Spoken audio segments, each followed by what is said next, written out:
So good afternoon to everyone. Welcome to our webcast on extreme vetting. We're happy to have you here at the Bipartisan Policy Center. My name is Teresa Cardinal-Brown, and I am the Director of Immigration Policy here at the BPC.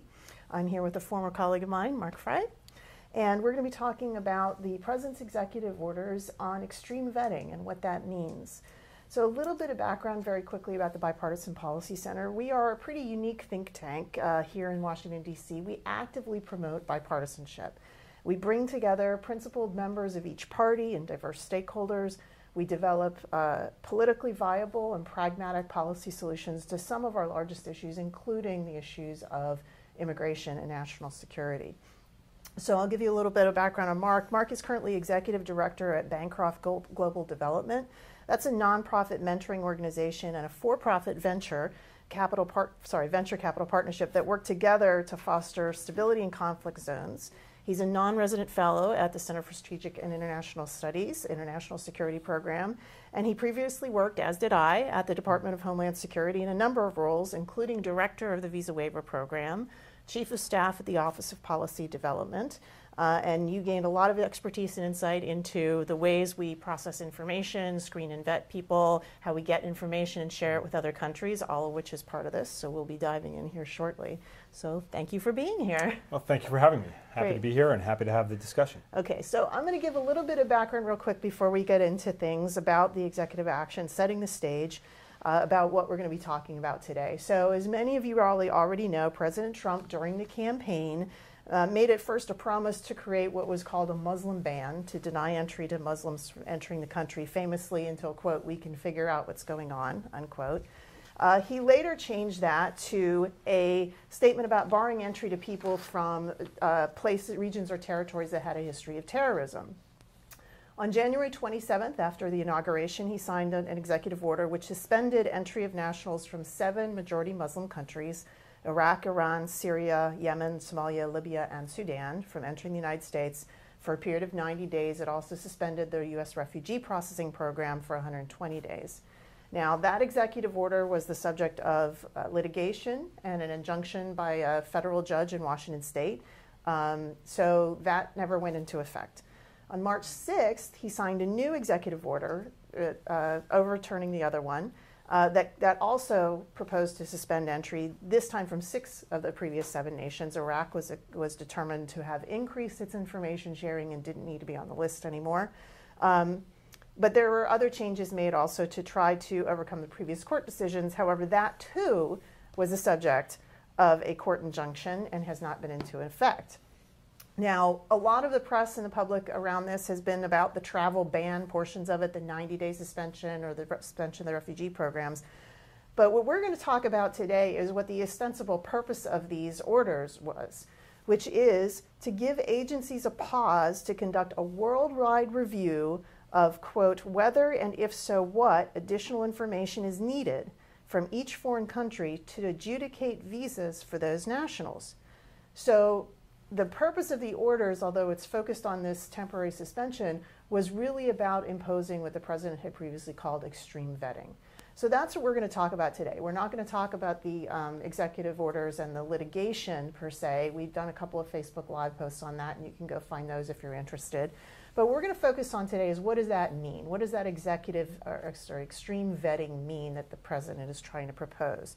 And although the executive orders are on hold, there actually has been some activity by the government agencies to try to do some of this extreme vetting. For example, there were reports yesterday and today in Reuters and New York Times that the State Department has sent cables out to embassies and consulates around the world, asking them to do and create some more ideas on how they can do a better job of screening people applying for visas.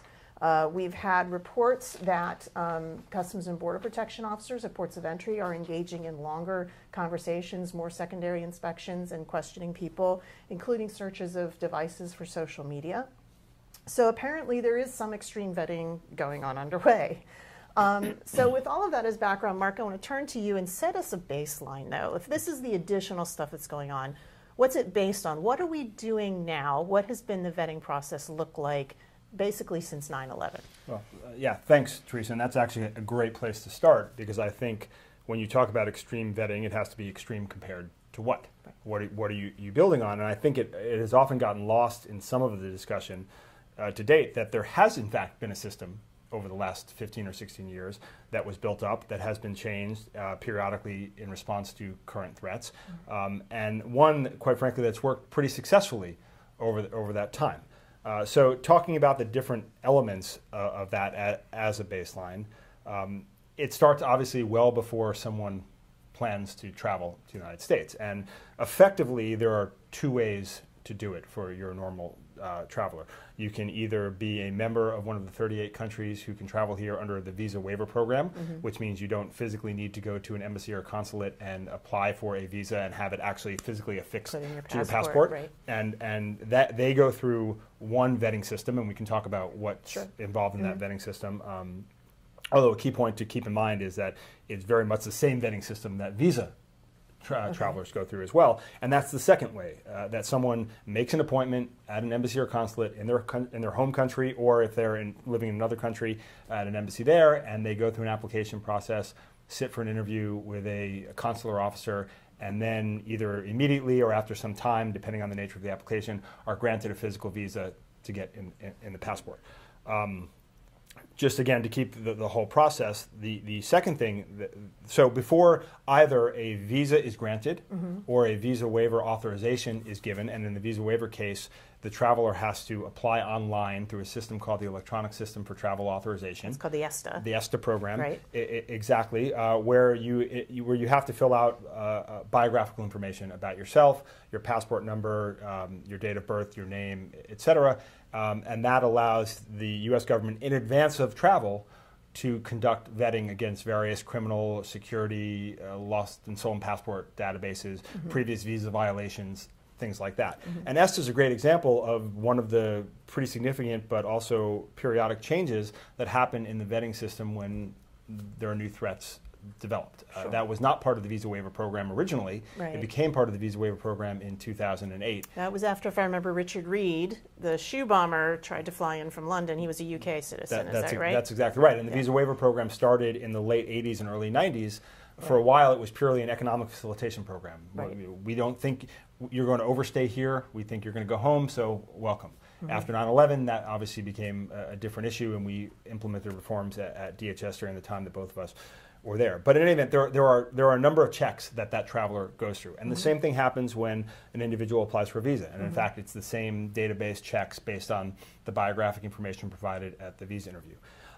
Then when the person prepares to travel and checks in for his or her flight, which is in most cases how he or she would get here, there's an additional round of vetting done. The airline is required under various U.S. laws and regulations to send information on passengers to DHS.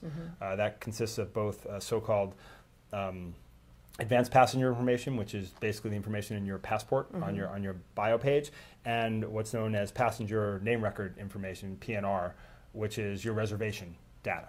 So that's important because there could be a long period of time from the time you get your visa or apply for your travel authorization through the visa waiver program and the time you actually fly. I mean, some people can have a visa, for example, that's good for a decade of multiple trips. So you want to make sure you're checking each time they travel, right? Yes, and it's also worth pointing out, and thank you for bringing that up, both the visa waiver program and the regular visa process undergo continuous vetting. Which means that if there is derogatory information that surfaces, whether from a law enforcement perspective, an intelligence perspective, on a particular individual, they can find that a previously granted authorization, whether under ESTA or a previously granted visa, can be revoked. Ah, okay. So it's not static information. It's not static. Continually it's continually reassessed. And so you could think you have one, and you show up at the airport, and it turns out that it's not good anymore. It's not good anymore.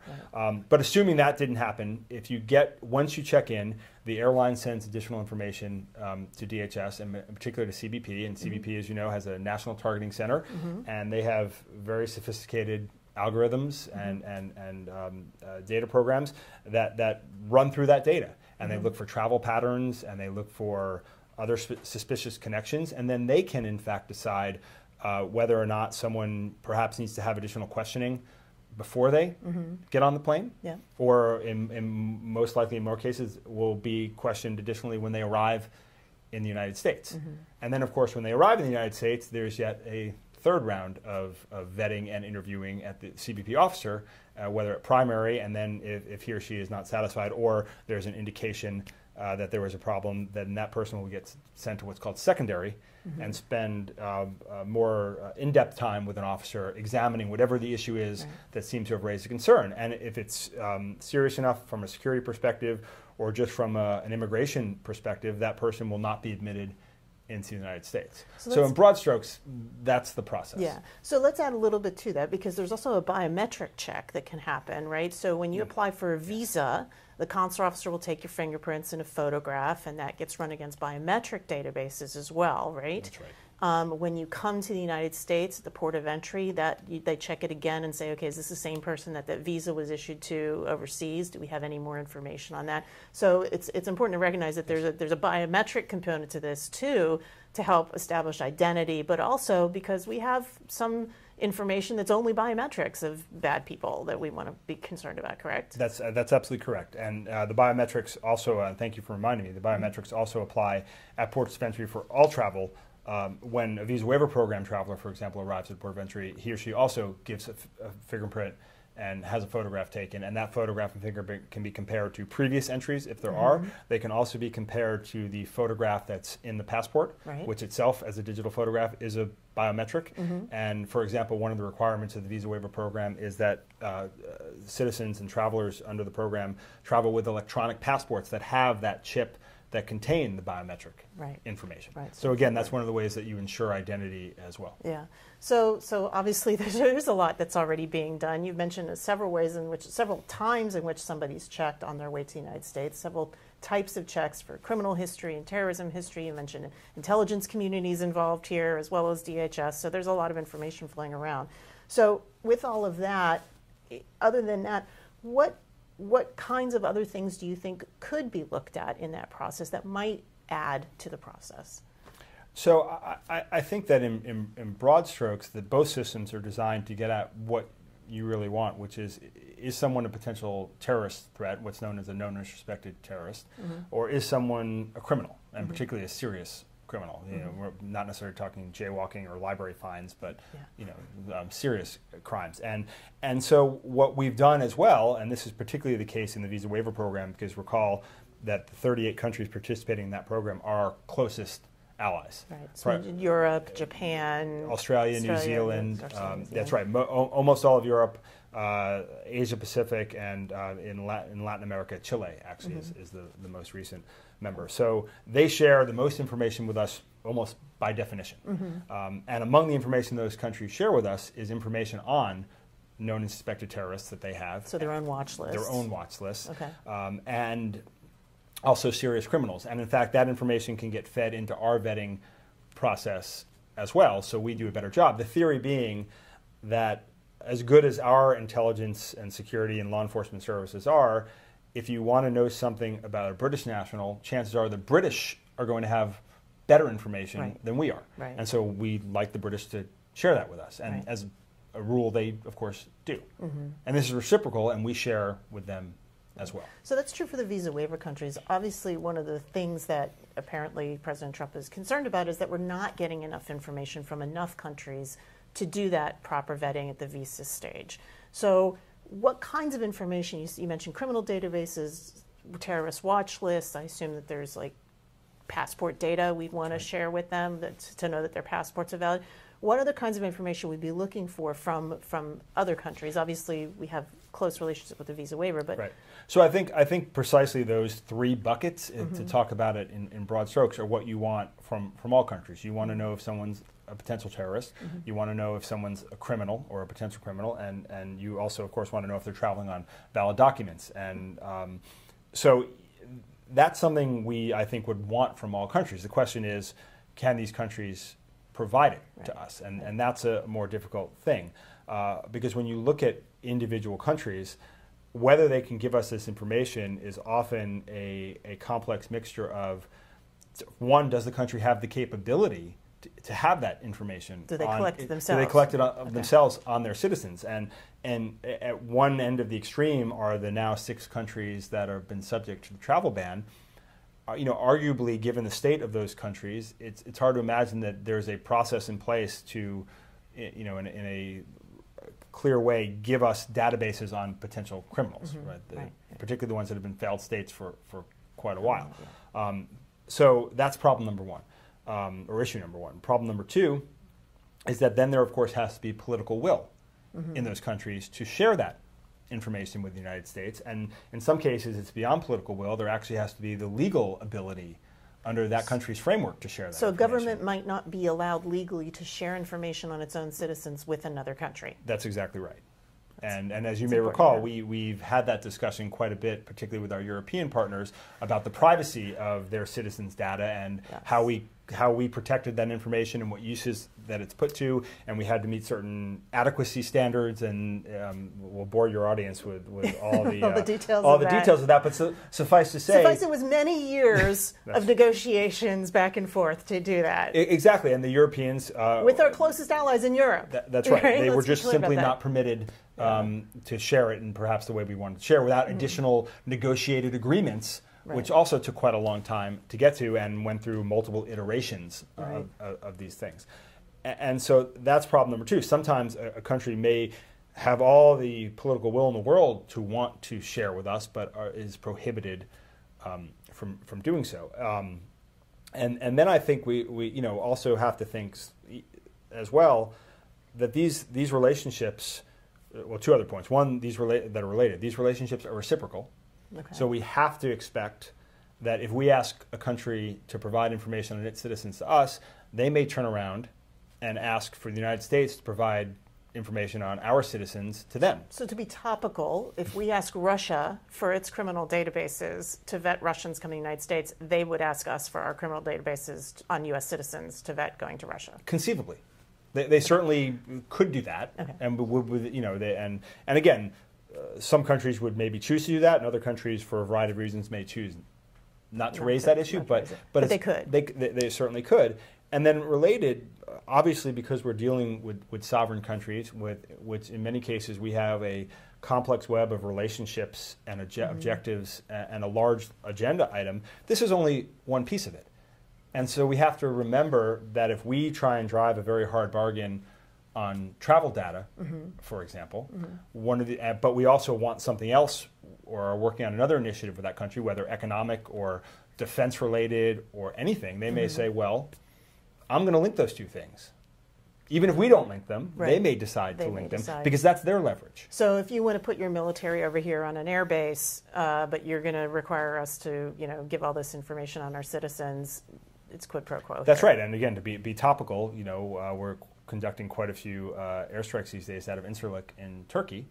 And depending on, for example, and this again purely hypothetical, but depending on how these negotiations with Turkey played out, if they perceived, an imbalance there, they may say, well, we're giving you something that you really want too. Yeah. And that could affect the negotiations as well. So none of that is to say there aren't additional ways we could try to get information, or there isn't additional information out there that we should pursue from each of these countries, but that there's never going to be a one-size-fits-all approach, and each country is going to have to be addressed individually as to what it can provide and what it's willing to provide and what the other interests are, and that it's going to take time to get to some of these results, even with willing partners. So 180, 190, up to 200 countries, depending on how the UN counts them at any given time, that could take a long time to negotiate a lot of individual agreements on this thing with these countries. In the meantime, we have other interests that may be held up in the process of getting that done. So careful how you tread here. That's exactly right. So let me ask you about a couple of other things. One of the areas that we understand the State Department is looking at is the visa interview process. So for those countries that aren't in the visa waiver program, you have to go and you have to actually sit in front of a consul officer and they ask a few questions and you have an interview. Could that process be intensified? Could there be more that could be done for that process? And what would that take? What would that mean? Yeah, so that's a great question. And of course, the answer is yes, there could be more. Recall that at the moment, for the most part, a visa interview is a fairly short one. Most applicants don't spend more than a few minutes with a consular officer, and the questions are fairly basic. So if you wanted to increase that, you would probably, have to allow for quite a bit more time for the visa process to go. It would be, you'd have longer lines, so to speak, right, because each visa interview would take longer. You'd probably have to either, have more senior consular officers with more experience conduct these interviews. Quite often, consular rotations can be the first rotation of a junior State Department officer. So somebody right out of Foreign Service School and training, first job out of the gate is you're going to go interview visa applicants in whatever country you're assigned to. That's right, which isn't to say they're not great and smart and capable, but it's not a lot of experience. Not a lot of experience. Okay. So then you could either get more senior folks or you could provide additional training to junior folks or across the board. And again, that can be done, but it takes resources and it takes time. So, because these people aren't generally trained in, investigative techniques or interrogation or behavioral detection or any of the things. Let's say you'd see a trained detective interviewing someone on Law and Order, for example, would generally not sure what they're looking for. Exactly. So it can be so. There are options there, but like with everything else, and this is probably a theme in this discussion. It's not black and white. There are trade-offs, right, and whatever you want to implement is probably going to take quite a bit of time before you get it to the resource implication. Right. So let's switch that over to another place that we're talking about. We're talking about social media. So this idea that, and this particularly came up after the attacks in San Bernardino, where the wife who came in on a fiancé visa, apparently, in the investigation afterwards, had some social media postings that might have indicated an inclination toward terroristic activities. And so there's a big push now to say, how can we better use social media in this vetting process? What are your thoughts about that and how that might work? Yeah, so it's a great question. My first thought probably turns toward sort of the practical nature of this. Obviously, in today's world, we're awash on social media. We're doing something on social media now. It's all over the place. And so the task of having either a CBP officer or a consular officer filter through that, looking for that one post that seems to indicate radicalization, right, could be pretty difficult, right, on a practical level. And so again, it gets back to a resource and a timing question. If you're going to spend all your time with every visa applicant looking at their Twitter feed and their Instagram and their Facebook and all the other things that I actually don't even know about in terms of what's actually on social media these days, that's going to take a lot of time, and I'm not sure with the returns that you're really interested in. Well, I mean, we have to talk volume here, That's right? I mean, we're talking about, 6 or 7 million visas a year are issued, right? Just temporary visas. Multiples of that in terms of entries at ports of entry. Well, right, there's probably close to 20 million VWP travelers a year. Right. So we're talking multiple millions of people who might be subject to any of these enhanced vetting techniques. And so if you start multiplying the time it takes to do all these things, the resources to invest in doing it properly and doing it so that it actually shows results and can be effective, that could have implications for how many people actually get to come. And even want to come. Or even want to come. For that matter. And that's the issue, is whether it's effective. I don't know by itself whether sort of going through people's social media accounts, absent other information as to why they may be a potential threat, would be a useful use of someone's time. It can be, as everyone always reminds us, it can be very difficult to discern sarcasm on social media. Right. So somebody may posted a joke about, bombing their workplace or whatever, and that, somebody else looking at that doesn't see that as a joke. Right, or doesn't see the irony, or doesn't see the inside joke, or also obviously in some cases begins to implicate, free speech issues and political opinions as opposed to threats. So I think it can be very difficult. And so what you're doing in that case is you're forcing CBP or the State Department to sift through more and more haystacks looking for needles, right? When their entire purpose up till now has been to actually try and shrink the haystacks, right, so they can better find those needles. So the issue then becomes one of risk assessment, right? That's right. What's the actual risk we have? How do we manage that risk in a way that both addresses the threat but also is manageable from an operational standpoint? So we're not wasting a lot of time with a lot of people who, frankly, we shouldn't necessarily be wasting our time with.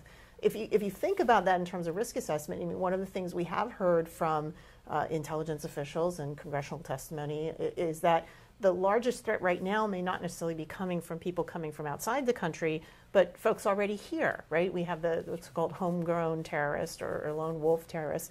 And a lot of the recent attacks, even ones in Europe, have been not from newly arrived people, but from people who have lived in the country a long time, sometimes people born in those countries in the United States who have sometime later radicalized.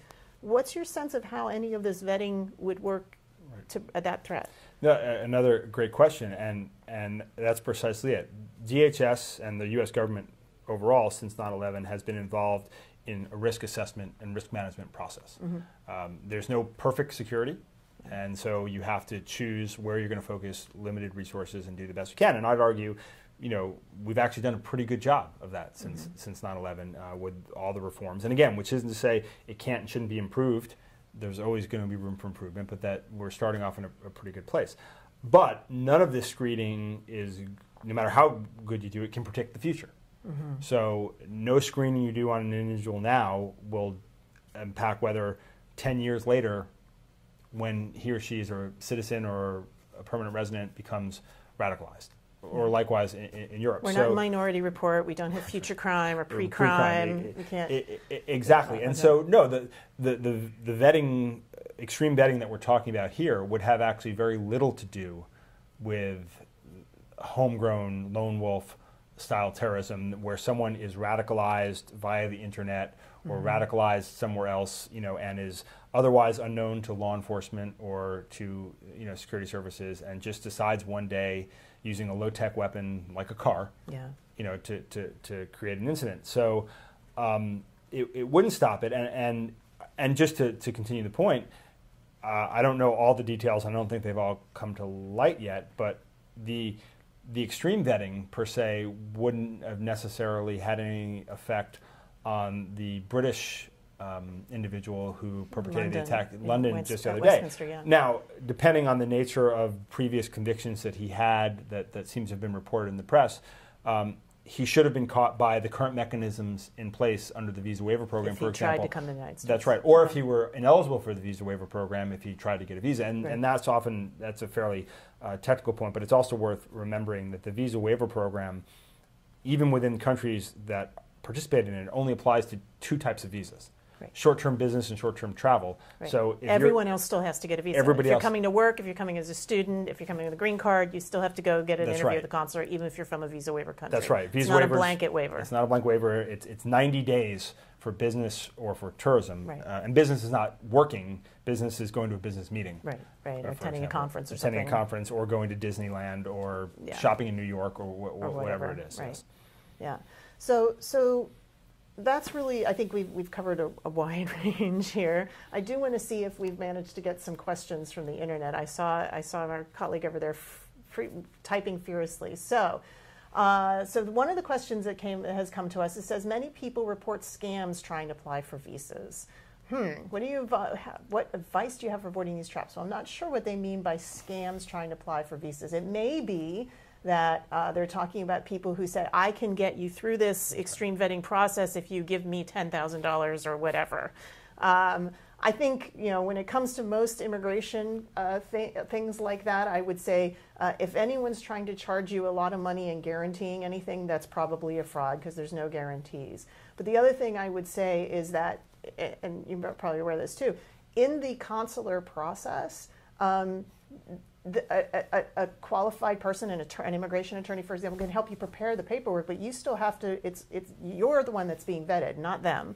And it's your background that's going to be checked, and they can help you prepare the paperwork, but at the end of the day, whether or not you are admissible to the United States is whether or not you are admissible. So I would put it that way. And I would add, I would agree with all that, and I think I would also add that when it comes to these applications, whether for a visa or for the Electronic System for Travel Authorization or ESTA, the government has done a pretty good job trying to make it so that it can be filled out without outside assistance. Yes. So anyone claiming that you need help to either fill it out or to expedite it, they can't expedite it, so don't fall for that. And secondly, any fee you pay, and there is a visa application fee and there is a fee for ESTA, is at a .gov website. Yes, make sure you're paying through the government website. That's also very important. Exactly, because there are websites out there that say, well, pay your ESTA fee to me. Yes. And I'll make sure that CBP gets it. And of course, I would not recommend that. I would not do that. So here's another question from Twitter. How should the Trump administration address regions of sanctioned countries that do not present a security risk, such as Somaliland? So this question, Somalia is among the countries that were listed in the executive order as being subject to this temporary bar, but Somaliland is I'd say semi-autonomous region within Somalia that is somewhat more, I would say, settled than the rest of Somalia. You've been traveling to Somalia a lot recently, so you have some experience in this. What's your thought about that? Yeah, I do. As a matter of fact, I have some experience in several of the banned countries. I'm not sure if that's good or bad. It probably means you're getting a lot more questions when you come back home, aren't you? In fact, I am. Aha, see, vetting works. I can even my colleague from DHS is being vetted. I can speak to secondary experience personally. I think with Somaliland or other regions, it gets back to the point I made about not able to see these issues in isolation.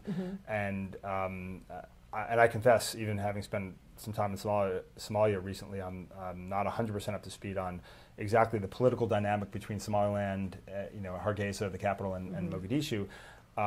But whether Somaliland gets treated separately or not is going to be a function less of our vetting process than of the larger political dynamic and how the international community decides to view it. And so, for example, I confess I don't know this, if Somaliland travels on a recognized different passport that's not the Somali passport, well, then there's a decent argument that they can be treated separately because they're coming from a different place with a different passport. If they, even though they consider themselves semi-autonomous, are not really recognized as such in terms of a travel document, then it's going to be... They'll treat it as any other Somali. Right, treat it any other Somali. So the answer to the question is not to address the larger political issues at stake. Just as a practical matter, Right, what can you do? And again, there are the differences that have come up on occasion are, for example, with Hong Kong. Hong Kong, in fact, does have its own travel document, its own passport. So there's an argument to be able to treat citizens, Chinese from Hong Kong, differently than Chinese from the mainland because there's a different document there. Travel document. As you can see, you get very quickly into the complexities of geopolitics and foreign policy and a lot of other things. But I think the point you made very early on is that looking at whole populations of a country rather than individuals when you're trying to assess risk creates some challenges, including not everybody in a country shares the same kind of... You're screening, for example, to use one of the president's things, you're screening Christians from Syria the same way as Muslims from Syria, and two different populations with different, perspectives on things. What are we looking at? Or a British citizen, right? That's exactly right. And I think that's, again, in the Somaliland example or another one, it may be in terms of the risk rating scale that an individual would get, they'll get a better risk rating if they live in Hargeisa, the capital of Somaliland, than they will if they live in an area in the south known to be more of an al-Shabaab area. So you look at the country, but then within the country you look at an individual's circumstance. And again, that's been the general trend of screening policy over the last decade and a half as well, is to get away from country-specific, all UK citizens good, all Somali citizens bad. Yeah, right? It's not that simple. And and in both cases, 99% are probably fine. Are probably fine. Right. It's that 1% you're worried about, and you're trying again to find these needles in the haystack. I want to emphasize something you just said very quickly, because you mentioned looking at where somebody lives, for example, as part of that risk assessment. That is what CBP is doing now, right? The National Targeting Center, when it gets biographic data, when it gets travel history, it's looking at all of those pieces of information and combining it with what we know as a government through State Department, through the intelligence community, through the Defense Department, about situation on the ground that informs whether or not that's somebody you might want to ask more questions of. It's not absolute, but we might want to look more closely at, right? Absolutely, as is things as key is travel history, for example. Not just where you live, but where you've traveled. Where have you been? And to get back to my own personal experience, that's the reason why I spent more time with CBP when I return from these places is because, by definition, they're curious. Why are you going? Why are you going? And what have you done? And then if you explain to them and you have a legitimate reason, well, it's my business and here's what I'm doing, or I'm supporting U.S. government programming there, or I'm a journalist, or I'm with Doctors Without Borders, or I am whatever it is, and you've got a legitimate reason to be in Syria or Somalia or Yemen, then they'll let you in. They want to ask about that, and rightly so, I think. But certainly those are the questions they want to ask, and having more information helps with those questions, but that's not necessarily information you're going to get from the government. That's right. That's information you're going to know from conditions on the ground. And that may implicate, for example, what Secretary Tillerson was apparently saying in those cables to the consular officers, where he said, apparently what those cables said, at least according to the reporting in Reuters, is he wants the individual embassies to consult within their country teams, and country teams, for those who aren't familiar, include both State Department officials and other U.S. government agencies in the country, like law enforcement agencies, defense agencies, others. What additional factors should be looked at? So there may be populations within a certain country or areas within a certain country that if you're coming from, we should tell CBP that that's a higher risk, and or our consul officer should ask more questions, right? That's more detailed. That's right, and that's where it should be going, and I think that it's commendable that they're doing that. And all screening systems and all threat assessment and risk assessment systems need to constantly be looking at ways to fine-tune, to refine, and to improve, because situations change. They change constantly. And it will matter, and sometimes they change within a matter of weeks or months. That a place that you live in Syria was an ISIS stronghold, but it's not anymore. Right. So that may matter in how you assess whether you as an individual who lives there are likely to be a risk, right? So and as a general rule, to the extent that all of these decisions can be driven down to the individual level, because again, countries don't commit these acts, an individual decides to do it. That's where we want to go. And obviously, some countries the country that they come from, the status of that country, and other things will factor into all those risk assessments of an individual. Right. So another question we've received from the internet, specifically, this is probably worth explaining a little bit. How is vetting refugees different from vetting other immigrants or non-immigrants, as the case may be? Do you want to start with that, or do you want? I will start with the caveat being that I'm not an expert. To the extent I'm even an expert on the other part of it, I'm not an expert on the refugee screening. I would just say that as a general matter, the screening process for refugees is significantly more detailed and onerous for someone like that than for someone who's planning a week-long business trip. It takes quite a lot longer, and in fact, several years, I think, to go through. And there are interviews in the home country, and you have to go through a number of processes, including with the UN and then with U.S. authorities before you finally get there. So there's a much longer time period. There are much more invasive checks, I believe, which is, I think, right for someone who at the end of the process will be granted what amounts to permanent residency or citizenship in a country, as opposed to someone who's just trying to travel here for a week or two. But, interestingly, again, you could, for example, to reverse it a bit, decide, to make the visa process similar to the refugee process. And then we'd spend 2 years if you want to come visit Disney World. That's I'm sure right. Disney would love that. Right, and I'm not advocating that, but that's how much different the processes are. Yeah. Well, for those who are interested, BPC has done some work on this. If you go to our website at at www.bipartisanpolicy.org/immigration, you can find some explainers that we have done on the refugee process. The one thing that I would add is that in addition to all the database checks and biometric checks that Mark had talked about that are in place for non-immigrants and immigrants, those also apply to refugees and are taken at several times during that 2-year process. But they have time, because it's 2 years long, to conduct several of the interviews. So we were talking about visa interviews for a visitor, but refugees actually are interviewed several times during the process by people who have the training.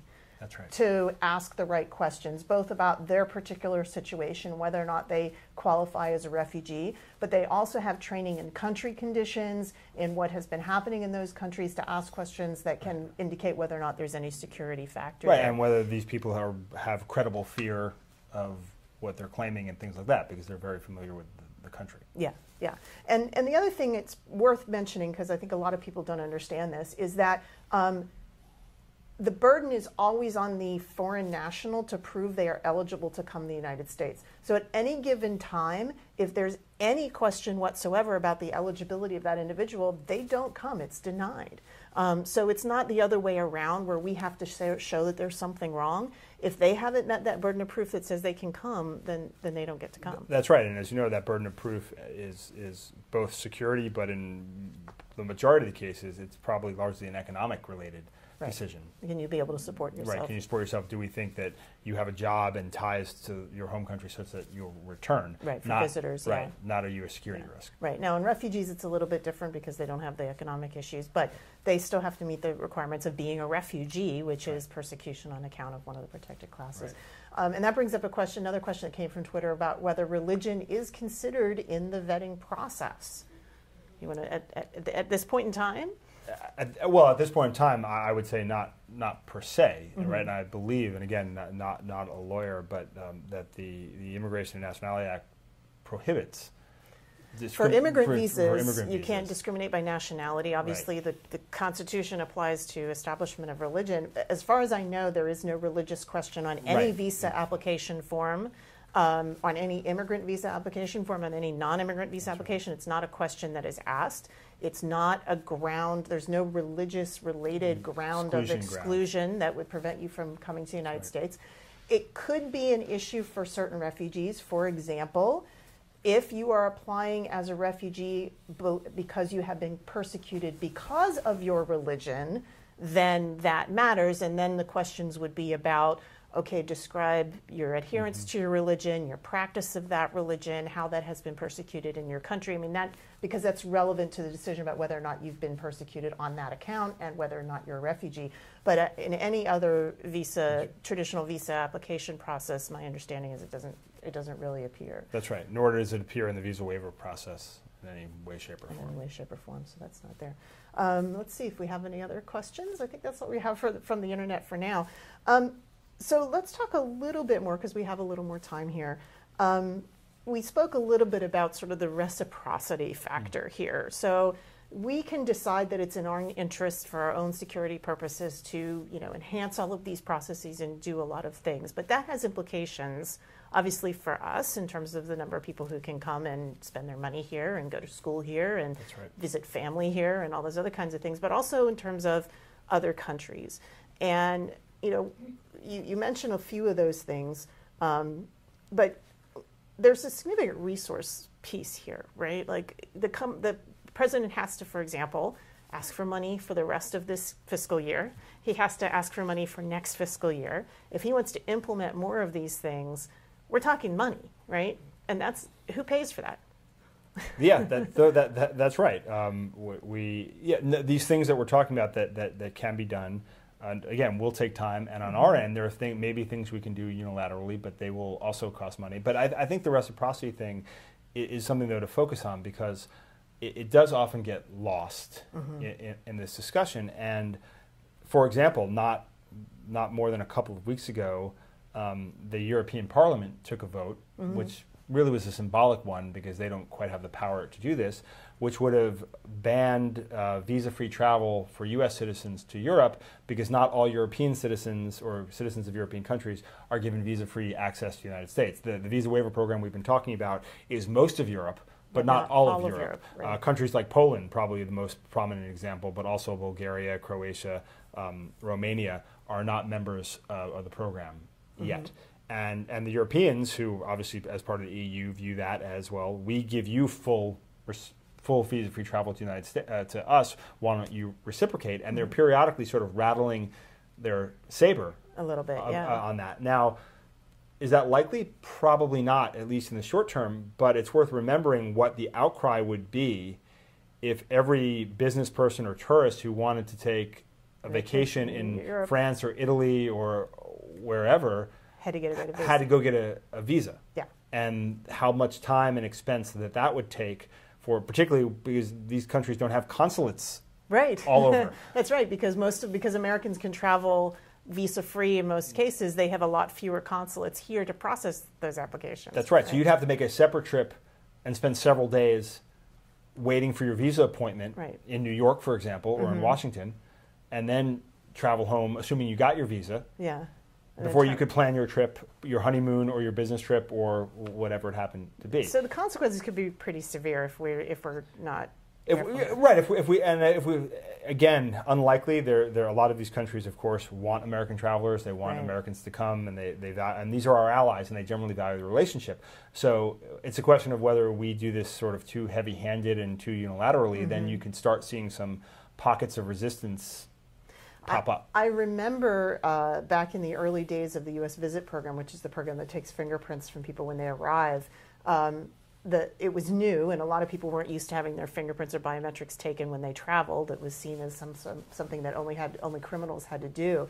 And there were a lot of countries that were upset that we were starting to do that. And I remember specifically for a period of time, the country of Brazil decided that they were going to start fingerprinting all Americans who arrived, except they didn't have the nice, clean digital fingerprint technology we did. So everybody who arrived at the airport in Rio had these ink prints taken at the port of entry. It was creating lines. Everybody was messy. I think that lasted for about 4 or 5 months before they said, yeah, well, they made their point. They had made their point. That's right. And I think we can probably see some of that. The point you made earlier about other things we want from these countries. So if we're trying to do this, for example, to counter terrorism, we kind of need cooperation from people who are in those regions. I mean, those who aren't part of ISIS, who hate ISIS, we need their cooperation in our fight against ISIS. How does this help with that? That's right, and I think I'll make a general point and then a specific one. In general, I think the history of a lot of these counterterrorism initiatives and screening improvements have been based on partnerships and incentives. Carrots, not sticks. Okay. Right. That's worked much better, and I think the more recent example you can see how that comes into play is the removal of Iraq from one executive order to the next, yes. Because of the fact that people pointed out quite rightly, they are our partner in this key fight, and even separate from individual cases of translators who have risked their lives. Obviously, that's important, but in general, we are trying to work with the Iraqi government on a number of initiatives to fight ISIS. Yeah. And at the same time, we were telling them, well, we don't really value your cooperation or trust you in this, so we're going to impose these requirements. And the Iraqis, made their displeasure known, and well, they got removed from the order. But that's the larger point: is we have a broader agenda with these countries, and that's certainly the case with our better allies. And so to start hitting them with the stick on one hand, but expect cooperation on something else,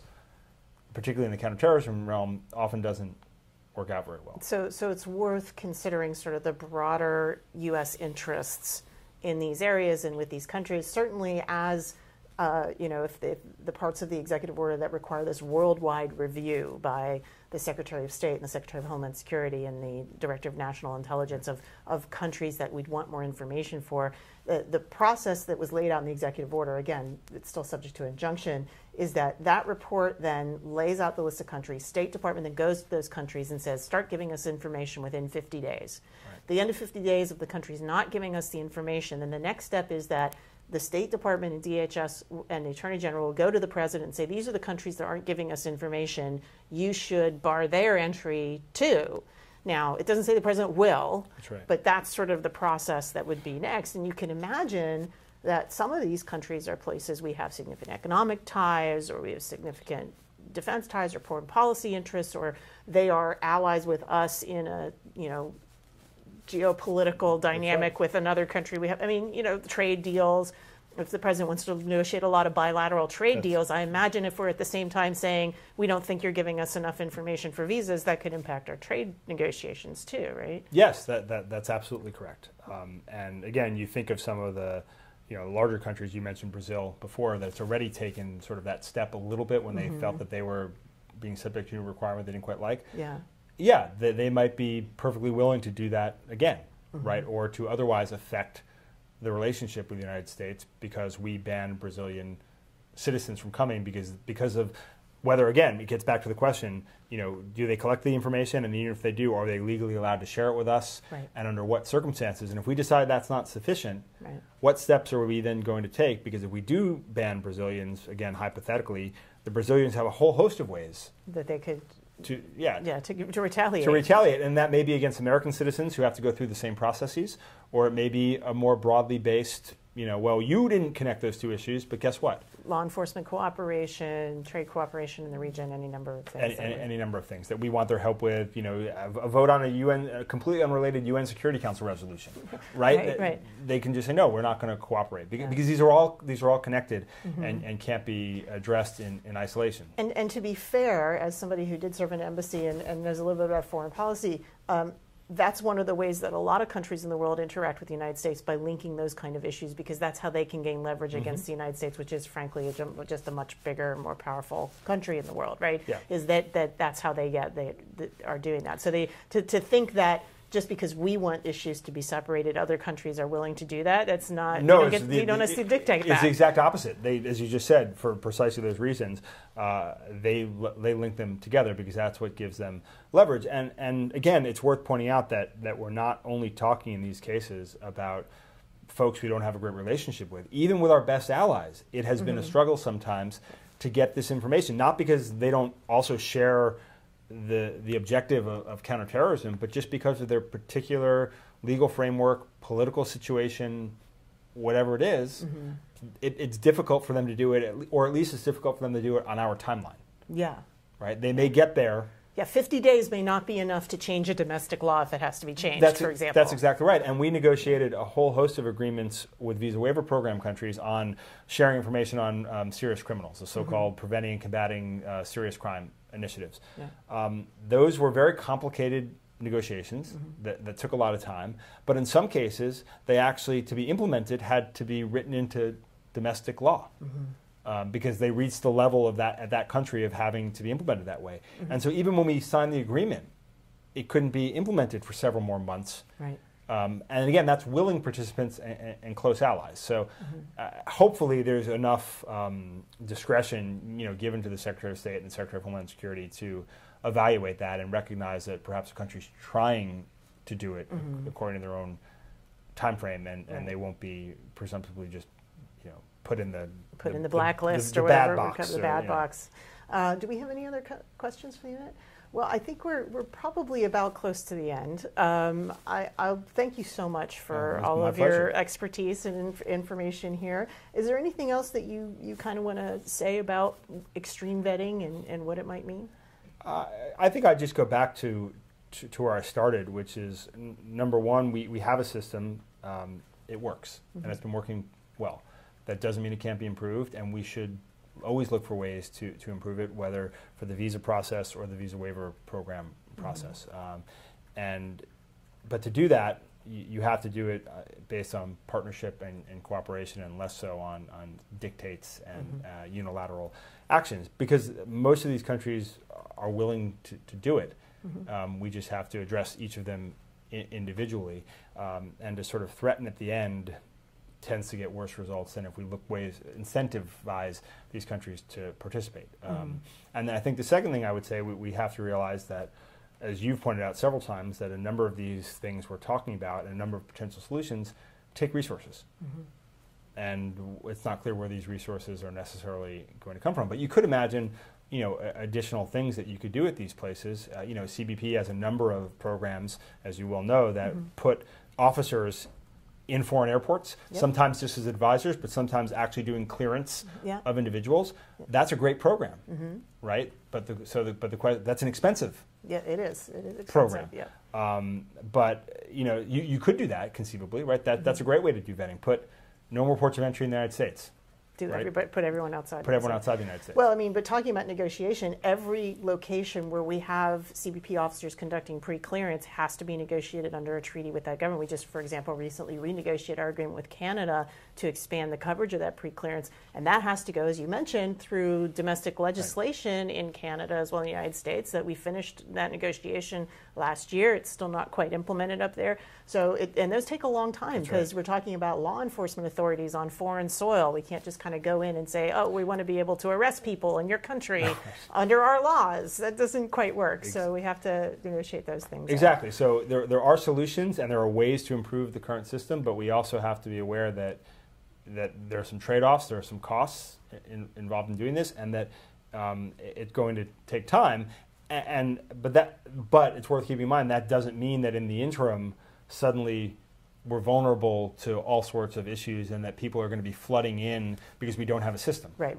Back to where we started. It's not like we're doing nothing now. We're doing quite a lot. We're doing a lot now. And I think the system, obviously, you'll never have 100% certainty in anything, but I think the systems that have been built and the layers of security and the screening and the vetting system that have been built since 9/11 have done an effective job so far about facilitating lawful and legitimate travel and keeping out the small handful of bad guys.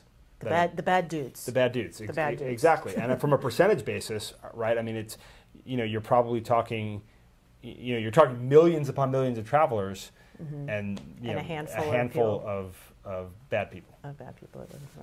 Well, I want to thank you all for joining us on this webcast. The video of this webcast will be posted up on our website for if you want to go back and review anything we've said later. That should be up later today. Also, if you want more information about the ways we screen and vet people now, we've got some new 101 primers up on our website. If you go to www.bipartisanpolicy.org/immigration-101, Immigration 101, you can find some of those papers. They're quick one-pagers that talk about what we are doing now for non-immigrants, for immigrants, and for refugees. So if you want to see some more detail there. There's lots of other information that we have on various parts of our immigration program. Mark, thank you very much for coming over today and doing this. We really greatly appreciate that. Thanks for having me. It was a good time. And thank you to you for watching, and we will see you again soon.